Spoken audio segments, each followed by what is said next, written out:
Hey, what's up everyone?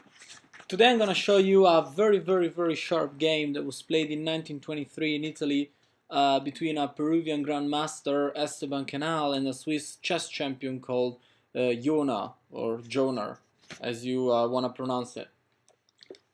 It's a very interesting game. There are a lot of tactics involved, and I'm gonna try and go over some variations. So grab yourself a cup of coffee, sit down, relax, and enjoy this. So Esteban Canal started with e5, e4, sorry. Then we had e5, knight f3, knight c6, bishop c4, knight f6, and we have the two knight defense from black, which is a very aggressive defense by black.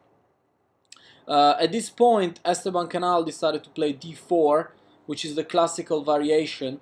And among all continuation in this position, d4 is the most aggressive one. Here, the white pawns on e4 and d4 are pretty much ready to fight and sacrifice themselves in order to open up diagonals and files for the other pieces, so to give white a very strong attack. So at this point we had e takes d4 and white castled.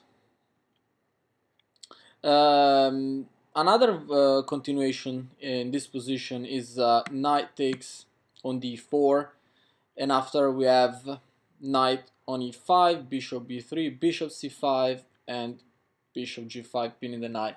I think Esteban Canal didn't want to go into this continuation because it does give black a serious counterplay. So in this position, he castled, and black just grabbed another pawn on e4. Then we had rook e1 and d5. And it seems like black has equalized, right? Because now the bishop is threatened and black has a decent center and white is down 2 pawns. So you will see though that this all had a reason, and that Canal has actually got some nice surprises for black. You will see now what comes next. White played knight c3. Yes, exactly, it does look weird. But this move is actually full of poison. So the next move played by black was d takes on c4. But let's go over what would happen if black was to capture on c3.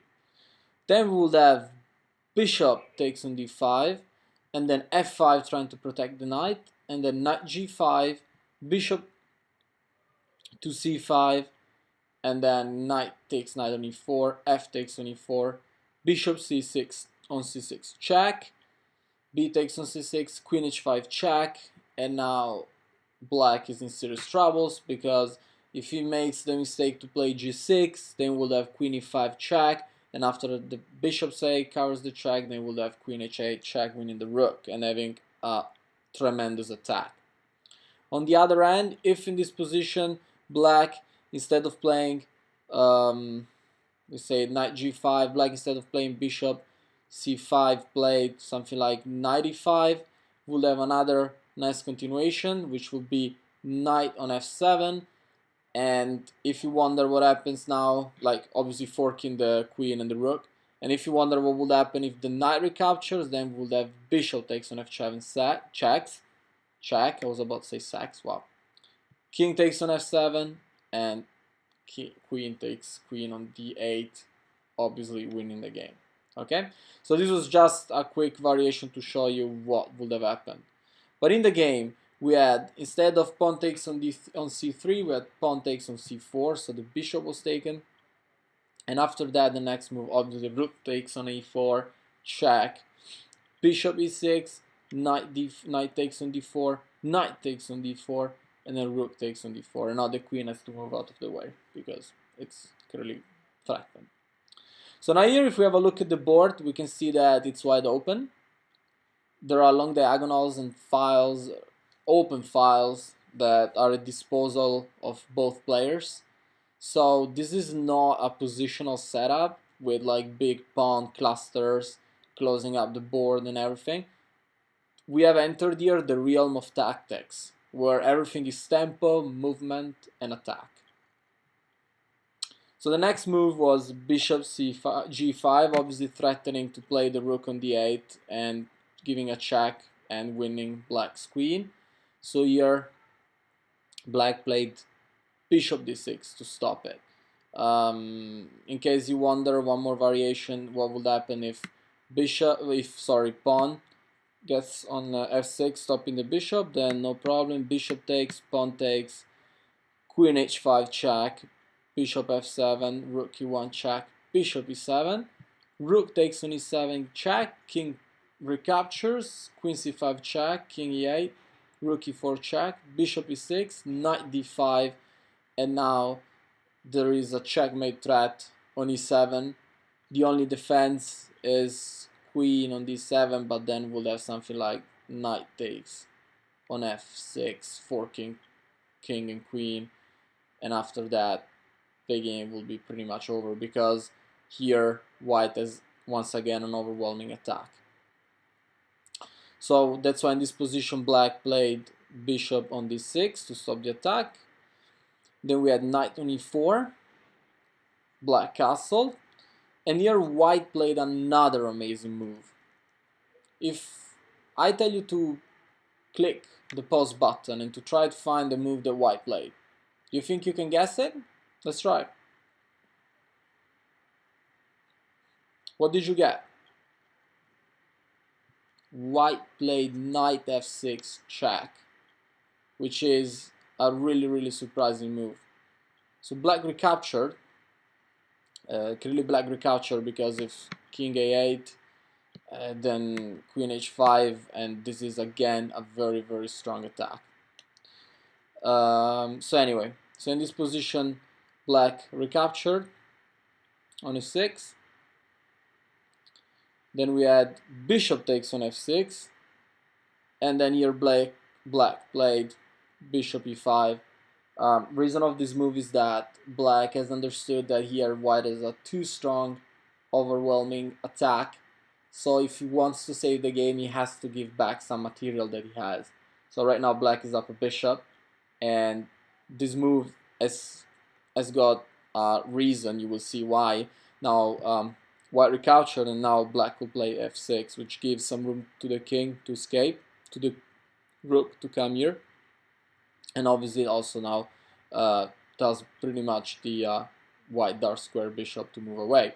So went to g3, then we had rook d8, bishop h4, c5, trying to kick away the rook, which took on d8, queen recaptured, queen f3, king g7, queen b7, queen takes on b7 check, then with bishop f7 stopping the check, and then queen f3 again, rook b8, rook d1, and queen b6.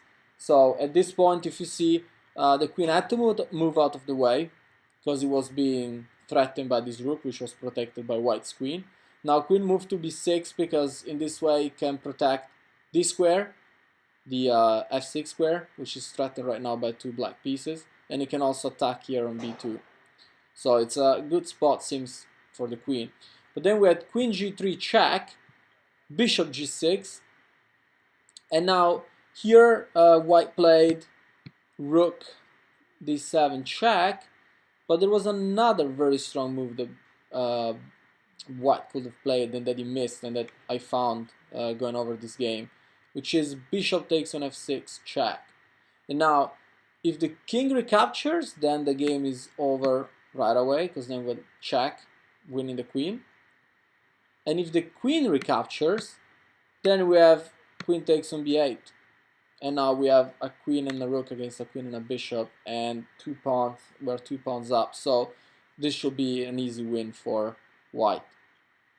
So anyway, in the game we have rook d7 check, king f8, bishop takes on f6, rook b7, rook d8 check, king f7, queen f4, which is an excellent move, preparing to give a discover check, queen e6. Obviously now the queen is threatening to give a checkmate on e1. White doesn't feel the danger though, he plays an excellent move. Bishop c3, discover check, and at the same time keeping an eye on e1. This move does two things at a time, which is always excellent in chess. Queen went to f5, trying to go for an exchange of queens, but then we had queen takes pawn on c4 and delivering check, queen e6, rook f8 check. Obviously the king cannot recapture. If he recaptures the rook, then the queen is gone. So king went to e7, queen c5 check again, king d7, queen c8 check, king d6, and here, at this point in the game, guess what? Black resigned. He resigned because the next move could have been something like, for example, queen takes on b7, and now white will be at material. I don't see any counter-attacking chance for black. If black tries to give a nice check, then there is gonna be this. He's gonna lose his queen. There is no strong move black can play. He's really down materially and also in terms of move. So at this point in the game, black resigned. So I hope you enjoyed this game. I hope I didn't go over too fast over all the variations. The reason I had to go fast is because as this video get like 20 minutes long and I can't upload them. Also, I'm pretty sure most of the people get worried when they search videos like of chess games. If they see a video that is 5 minutes, they're more eager to click on it than if it's like 20. So that's why I try to keep it fast, also not to bore you guys.